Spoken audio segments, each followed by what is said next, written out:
A esta hora de la mañana estamos en contacto periodístico con el economista Alberto Acosta, a quien agradecemos pues por la atención dispensada, como siempre lo hace, a los requerimientos desde acá de la Amazonía. Hay algunos temas que son muy importantes, pero abordemos en primer término el asunto, economista Alberto Acosta.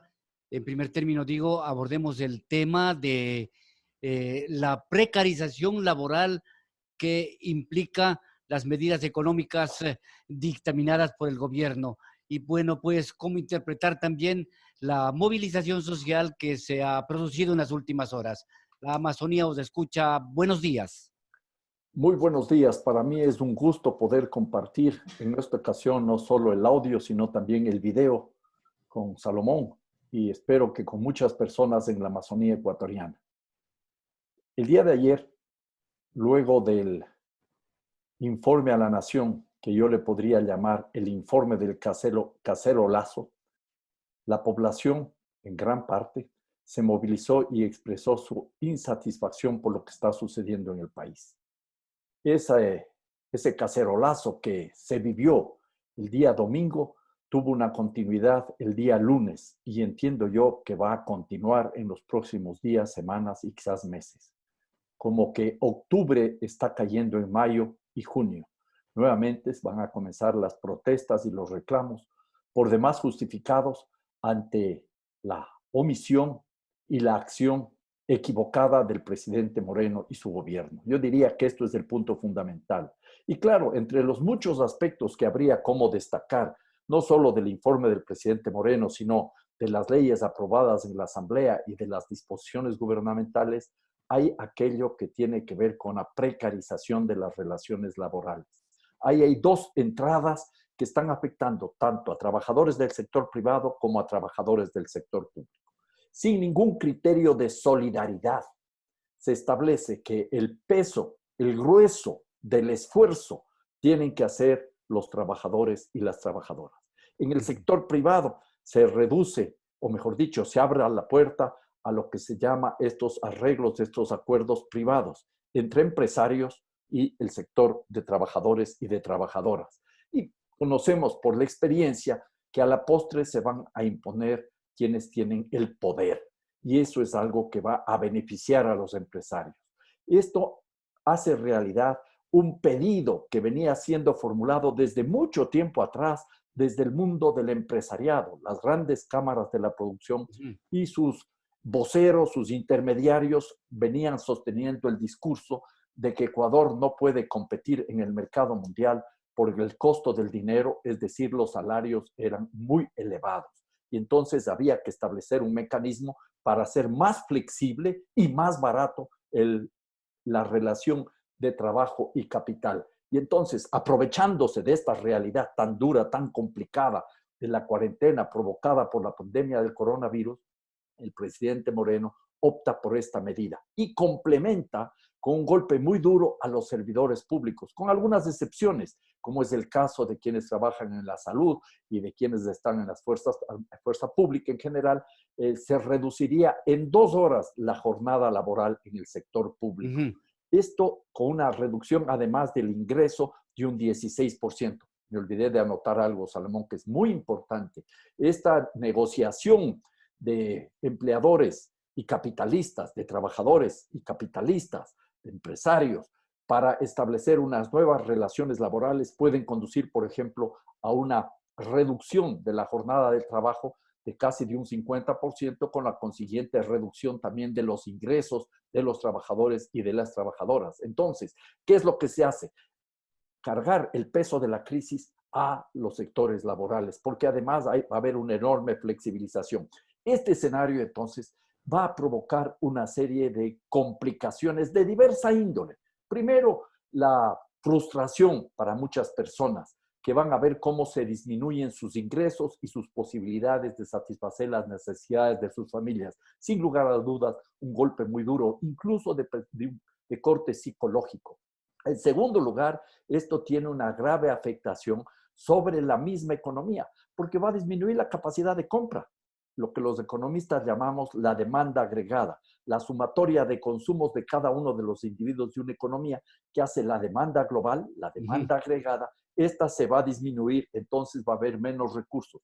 Cuando hay menos recursos para las familias y para la sociedad en su conjunto, también va a haber menos disponibilidad, no solo para consumir, sino para atender las obligaciones financieras. Y habrá que ver cuál es la flexibilidad que tiene la banca para ampliar los créditos y otras empresas, porque podría venir aquí una cadena de quiebras, una cadena de desahucios, una cadena de despidos que provocaría graves dificultades. Y un punto adicional que creo que no se está tomando mucho en consideración es el hecho no solo de que puede haber una sobreexplotación de la mano de obra en el sector privado, la flexibilización conduce necesariamente a la precarización, no genera más empleo, muy rara vez genera más empleo, lo que sí genera es una mayor concentración de la riqueza.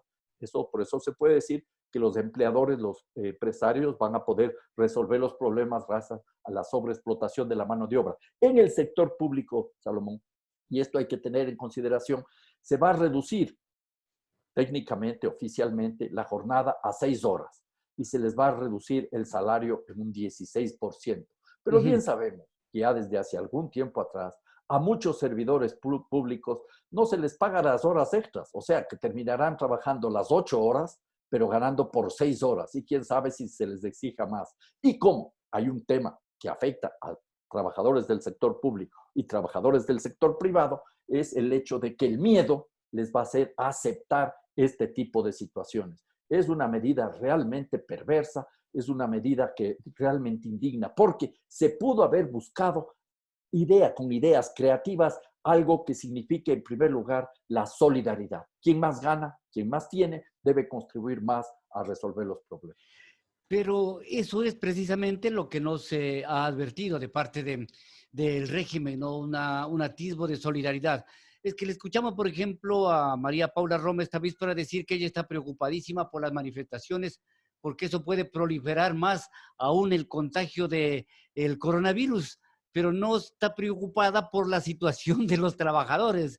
No sé, por ahí es la cosa, el desvío del discurso economista Costa, por favor. Yo establezco aquí un paralelismo, Salomón. Recordemos cuál fue el discurso del gobierno cuando la población salió el mes de octubre a protestar contra esa medida brutal, torpe, inconsulta, no preparada de eliminar los subsidios de los combustibles. La gente sale a la calle porque fue duramente golpeada. Incrementar el precio de la gasolina y del diésel más de un 100%, lo que provocó ya un aumento notable de los costos del transporte y otras cosas que comenzaban a configurarse, provoca una reacción. Y esa reacción fue considerada vandálica y es considerada como la causa de los problemas. En el informe del presidente Moreno, que listó una cantidad de dificultades que está enfrentando su gobierno, mencionó, entre otros, eso que él llamaba un intento de golpe de Estado, cuando es culpa del gobierno lo que sucede en octubre pasado. Y es culpa del gobierno que la gente salga a la calle con toda razón. Yo tengo mis preocupaciones también desde la perspectiva sanitaria y creo que hay que cuidarse, no hay que conducir a una masiva proliferación de casos de coronavirus, que sería lamentable, pero la responsabilidad primaria es del gobierno del presidente Moreno, que toma ese tipo de medidas que generan una serie de frustraciones y que generan problemas sociales, económicos y a la postre políticos. Porque, Salomón, no nos olvidemos que el presidente Moreno, cuando presenta la ley de apoyo humanitario ya hace más de un mes, lo hace teniendo varios elementos ahí. Uno eran estas relaciones privadas para que resuelvan los trabajadores con los empleadores, los arrendatarios con los arrendadores, para que resuelvan la banca con sus deudores y otras empresas con sus deudoras. Eso es una pata, la flexibilización. Y la otra pata era un criterio que estaba en juego, que era el de la solidaridad. Recordemos que se establecía, con perdón, estoy quedándome sin batería, con perdón. A ver, siga, por favor, Un siga segundo. nomás. Ya, sí, estamos esperando. Pero yo quisiera alimentar un poquito la pregunta a tu respuesta, Alberto, y es en el sentido que seguir analizando el discurso, ¿no? Mira, aquí dicen que la reactivación productiva, la reactivación económica se procura al país es para beneficio de los ecuatorianos porque es gobierno de todos. ¿Ya? Y entonces, en ese contexto, pues, comienza declarando que son 13,000 despidos de frente del sector público, la disminución de las horas también para los maestros de 1 hora diaria, y de acuerdo con el discurso del último, del presidente Lenín Moreno, más o menos 150,000 trabajadores van a quedar en el despido, o sea, van a perder su trabajo. Esa es la forma de reactivar la economía, esa es la forma de ser el gobierno de todos, o sea, para develar el discurso mismo del presidente Lenín Moreno, Bueno, economista Costa. esto es el gobierno de todos los que tienen plata, de todos los que tienen capital, de todos los empresarios. Hay que decir las cosas como son. Antes de la interrupción, porque me quedaba sin batería, mencionaba que cuando se presenta la ley esta de apoyo humanitario, había un capítulo que es de las flexibilizaciones ya discutido, y gracias por recordar el tema de los maestros y las maestras a las cuales se les reduce 1 hora la jornada y también los ingresos, y sabemos muy bien que a la postre los maestros y maestras tendrán que trabajar más, porque esto del Así teletrabajo o es. de la escuela a través del internet no es que reduce el tiempo de trabajo, aumenta muchas veces el tiempo de trabajo y las complicaciones, pero eso es otra cuestión. Y había otra parte en esa ley, que había un criterio de solidaridad, porque establecía que los trabajadores públicos, privados e independientes hagan una contribución que era por 900 millones de dólares, y las empresas, a partir de las utilidades que superen el 1 millón de dólares, iban a contribuir en un 5%, con lo que se iba a obtener en total algo así como 500 millones de dólares. Había un desequilibrio, estaban aportando mucho más los trabajadores que los empleadores, que los dueños del capital, que habían obtenido enormes y gigantescas utilidades, porque eso tiene que quedar absolutamente claro. Pero eso desapareció, nada, borraron todo eso. Y ahora el presidente Moreno está viendo, esta es la noticia de estos días, luego del discurso del día domingo, un mecanismo, quizás un decreto ejecutivo, para ver que quienes tengan un ingreso mayor a partir de lo que han aportado al fisco como impuesto el año pasado, hagan una contribución de anticipo de impuesto a la renta, lo cual es simplemente adelantar el pago de los impuestos, pero no forzarles a los que más tienen y más ganan a contribuir más en este momento. Y para que la ciudadanía tenga algo claro, Salomón, pensemos que las grandes empresas obtuvieron millones de dólares. Las 14 más grandes empresas tuvieron utilidades, las cifras del año 2018, de más de 2,000 millones de dólares, las 14 más grandes empresas. Y esas empresas no están obligadas este rato a contribuir. La banca, en el gobierno de Correa, desde el año 2007 hasta el año 2016, ganó 2,820 millones de dólares, 2,820 millones de dólares. Y con Moreno siguió ganando en cantidades enormes, 395 millones de dólares en el año 2017, 564 millones de dólares en el año 2018, 616 millones de dólares el año pasado, y hay informaciones que obtuvieron utilidades incluso en estos meses de crisis y durante la pandemia. Hay una información ahí de un banco, el banco más grande, que dice que no les fue mal el mes de marzo y tampoco el mes de abril. Esto quiere decir que hay un grupo de empresas que pueden contribuir más a resolver el problema, pero eso no está en juego. Y se pudo entonces inclusive buscar una alternativa, y los trabajadores ofrecieron opciones, Salomón. Dijeron que no estaban de acuerdo en que se contribuya desde 500 dólares, pero sí desde 720 dólares en una proporción mayor. ¿Por qué no se aceptó esta idea? Porque, claro, los empresarios no quieren poner un solo dólar para resolver los problemas. ¿Por qué no se buscó otra opción? Porque hay alternativas, Claro Salomón. que tú mismo has planteado algunas, ¿no? Mira, por ejemplo, esta. Si un empleador llega a un acuerdo con sus trabajadores, que significa la reducción de los salarios y la reducción de la jornada laboral, que va a implicar menores ingresos, ese empleador debería comprometerse a devolver ese esfuerzo, ese sacrificio del trabajador, de la trabajadora, en acciones de la empresa inmediatamente, para que así todos, trabajadores y trabajadoras y empleadores, empresarios, tengan interés de sostener la empresa, de garantizar sus puestos de trabajo. Al menos eso. Dentro de la misma lógica del capitalismo, se podría encontrar respuestas con algún criterio de solidaridad. Ese sería un mecanismo interesante.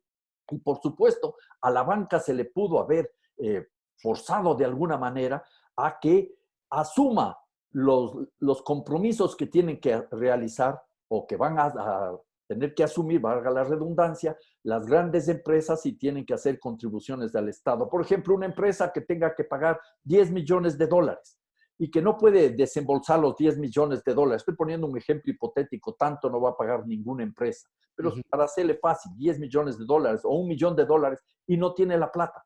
Esa obligación se transformaría en una suerte de bono negociable que tiene que ser comprado por la banca con un descuento, diría yo, de un 5%, y entonces el fisco ya tendría los recursos y en 2 años la empresa podría Mientras le espera a la empresa. El tema también se podría ir pensando cómo se introduce una moneda paralela, lo que yo llamo el dólar electrónico ecuatoriano, con lo cual se podría enfrentar sin tanta sacrificio humano la resolución de los problemas.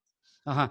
Finalmente, economista Alberto Acosta, pues aquí te vimos en uno de los charts, pues que tú hablabas de la pandemia del coronavirus a la pandemia neoliberal. Esta es la pandemia más dura que el coronavirus, la pandemia neoliberal, las medidas económicas del régimen. Yo diría que hay en ese título de esa conferencia que no se pudo realizar por razones tecnológicas, un error, porque no es que vamos a pasar recién de la pandemia del coronavirus a la pandemia neoliberal. De hecho, ya venimos arrastrando los problemas de la pandemia neoliberal desde hace tiempo atrás. No nos olvidemos que la pandemia neoliberal, los primeros atisbos de retorno al neoliberalismo, ya los vivimos con Rafael Correa. Él regresa al Fondo Monetario Internacional el año 2014, cuando el precio del petróleo estaba en $100 por barril, para que el fondo le dé la bendición y pueda colocar 2.000 millones de dólares en el mercado de bonos en el mercado financiero internacional. Él avanza en el año 2016 con la flexibilización laboral, desmontando algo que se aprobó en Montecristi en el año 2008, y también, entre otras cosas que podríamos mencionar, muchas otras cosas que podríamos mencionar, firma el Tratado de Libre Comercio con la Unión Europea en el año 2016. Y esta pandemia neoliberal tiene 2 patas muy complicadas. Una, la flexibilización laboral, la precarización laboral, la que hemos hablado, y la otra es la flexibilización ambiental. Así como hay que extraer más valor del trabajo del sector laboral, hay que extraer más valor de la madre tierra.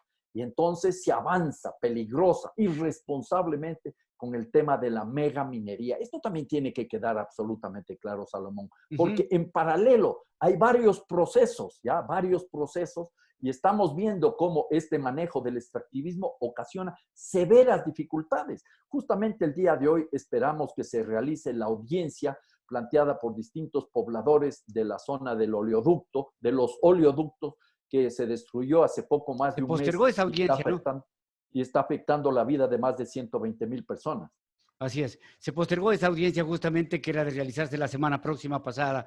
Gracias, economista Alberto Acosta, por atendernos, pues, y al final siempre tú has sido cercano a las comunidades indígenas. Acá estamos sufriendo de una manera muy pronunciada.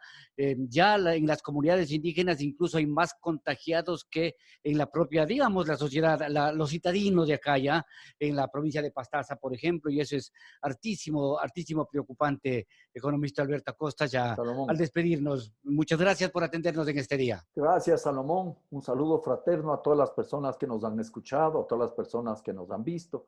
Espero que podamos seguir conversando, espero que podamos seguir discutiendo, espero que se abran espacios para el diálogo y el debate. Los grandes medios de comunicación están totalmente entregadas al poder del gobierno y al poder de la gran empresa. Sí. El pueblo ecuatoriano tiene que organizarse, inclusive con medios de comunicación democráticos como Nina Radio, para encontrar la posibilidad de hacer escuchar su voz. Les saludo y les deseo un gran día. A ver, economista Alberto Acosta, Pues aquí estamos con también con Salvador Rusca, está en otro lugar de la patria y pues haciendo la distancia social, pues para también producir la información. Así que te voy a poner el micrófono en este rato para una consulta que él tiene Entonces, finalmente para ti. Por favor. Economista Alberto Acosta, buenos días. Quisiera de una forma concreta, usted es también un analista político, está ya prácticamente las decisiones del gobierno tomadas, le queda apenas un año de gestión, los sectores sociales han vuelto a las calles, está latente lo de octubre pasado. ¿Qué nos espera con esta reacción nuevamente de la población, de los ciudadanos, de los sectores sociales en las calles? ¿Qué es lo que puede ocurrir? ¿Qué tan efectivo puede ser para de alguna forma ver si se revierte las decisiones tomadas por parte del gobierno central en contra de la ciudadanía, economista? bueno, eso sería de esperar, algo de sensibilidad del gobierno. Y este gobierno, sabemos, no tiene sensibilidad. Este gobierno es un especialista en engañar al pueblo ecuatoriano. ¿Cuántas veces nos convocó al diálogo? ¿Y en qué terminó ese diálogo?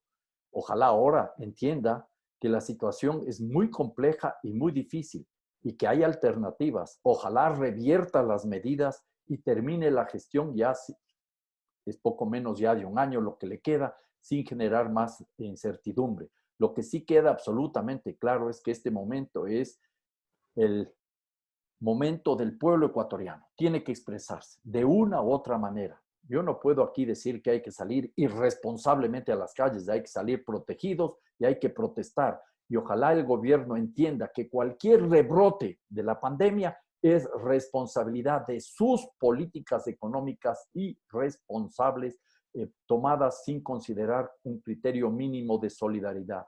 Y además, le invitaría a la sociedad a reflexionar, no solo en la gestión de este desgobierno, estoy hablando del gobierno del presidente Moreno, sino en la posición de algunos líderes políticos que ocupan los grandes medios de comunicación, las principales planas, haciendo cálculos electorales, unos en lugar de arrimar el hombro para sacar el país adelante. Y otro, el prófugo, viendo la manera de generar el caos para que se caigan los juicios por corrupción en su contra. En ese sentido, la sociedad debe comenzar a reflexionar muy seriamente en quiénes deben ser nuestros próximos gobernantes. Las elecciones están en poco tiempo. Tenemos que, en primer lugar, resolver los problemas urgentes de salud, de alimentación, de ingresos, de empleo, de educación, sí, pero también hay que pensar ya en el mediano y en el largo plazo del país. Muchas gracias al economista Alberto Acosta, que como siempre pues ha tenido la bondad de atendernos también en este día. Hasta una nueva oportunidad. Pase bien.